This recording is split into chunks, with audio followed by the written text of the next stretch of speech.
ইয়াশের বহুল প্রতীক্ষিত টক্সিক এখনো মুক্তি পায়নি, অথচ একটি টিজারেই শুরু হয়েছে তুমুল বিতর্ক। নারী চরিত্রের উপস্থাপন নিয়ে ক্ষোভে ফুঁসছেন অনেক দর্শক, কেউ আবার সেন্সর বোর্ডের হস্তক্ষেপও চাইছেন। টিজারের কোন দৃশ্য ঘিরে এত আলোচনা, আর কেনই বা সমালোচনার মুখে নির্মাতারা? চলুন জেনে আসি।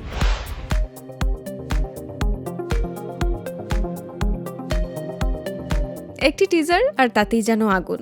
কন্নড় সুপারস্টার ইয়াশের বহুল প্রতীক্ষিত সিনেমা টক্সিকের নতুন প্রোমো প্রকাশের পর সিনেমা প্রেমীদের মধ্যে শুরু হয়েছে তুমুল আলোচনা। কেউ বলছেন এটি স্টাইলিশ উপস্থাপনা, আবার অনেকেরই দাবি নারী চরিত্রগুলোকে যেভাবে দেখানো হয়েছে তা হতাশাজনক।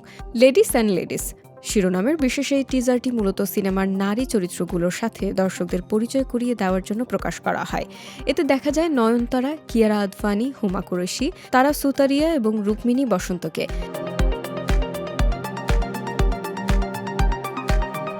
কিন্তু টিজার প্রকাশের পরই অভিযোগ ওঠে চরিত্রগুলোতে গুরুত্ব, ব্যক্তিত্ব বা গল্পের ইঙ্গিত না দিয়ে তাদের অতিরিক্ত গ্ল্যামারাস ও যৌন আবেদনময়ী ভাবকে উপস্থাপন করা হয়েছে। সামাজিক যোগাযোগ মাধ্যম এক্সে বিষয়টি নিয়ে শুরু হয়েছে ব্যাপক বিতর্ক।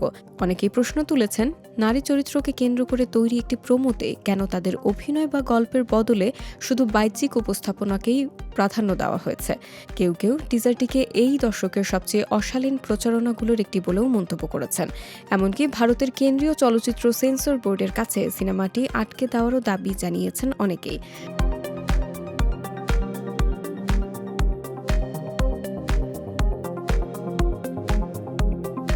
সমালোচনার বড় অংশ ঘুরপাক খাচ্ছে টিজারের শেষ দৃশ্যকে কেন্দ্র করে। অনেক দর্শকেরই দাবি সেখানে নারী চরিত্রগুলোকে মেল গেজ বা পুরুষ কেন্দ্রিক দৃষ্টিভঙ্গিতে ক্যামেরাবন্দী করা হয়েছে, যা অপ্রয়োজনীয় এবং কুরুচিপূর্ণ। আরও অনেকে প্রশ্ন তুলেছেন, নারী নির্মাতা গীতু মোহনদাস কেন এমন উপস্থাপনার পথ বেছে নিলেন। শুধু এক্সে নয়, অনলাইন আলোচনার প্ল্যাটফর্ম রেডিটেও বিষয়টি নিয়ে চলছে তর্ক বিতর্ক। অনেক ব্যবহারকারী লিখেছেন, সিনেমাটি প্রাপ্তবয়স্ক দর্শকদের জন্য নির্মিত হওয়ায় পরিণত বিষয়গুলো নিয়ে তাদের আপত্তি নেই, তবে মাত্র কয়েক সেকেন্ডের উপস্থিতি নারী চরিত্রগুলোর গল্প, শক্তি বা ব্যক্তিত্বের কোনো ইঙ্গিত না থাকায় তারা হতাশ। একাধিকবার মুক্তির তারিখ পেছনের পর অবশেষে আগামী ২৬ আগস্ট প্রেক্ষাগৃহে মুক্তি পাবে টক্সিক। গীতু মোহনদাস পরিচালিত সিনেমাটি প্রযোজনা করেছেন ভেস্কট কে, নারায়ণ ও ইয়াশ। কন্নড় ও ইংরেজি ভাষায় নির্মিত এই ছবি পরে হিন্দি, তেলেগু, তামিল ও মালায়াম ভাষায় ডাব করে বিশ্বব্যাপী মুক্তি দেওয়া হবে। এখন দেখার বিষয়, বিতর্কের এই ঝড় সিনেমার প্রতি দর্শকদের আগ্রহ আরও বাড়ায় নাকি মুক্তির আগেই নির্মাতাদের নতুন চ্যালেঞ্জের মুখে ফেলে।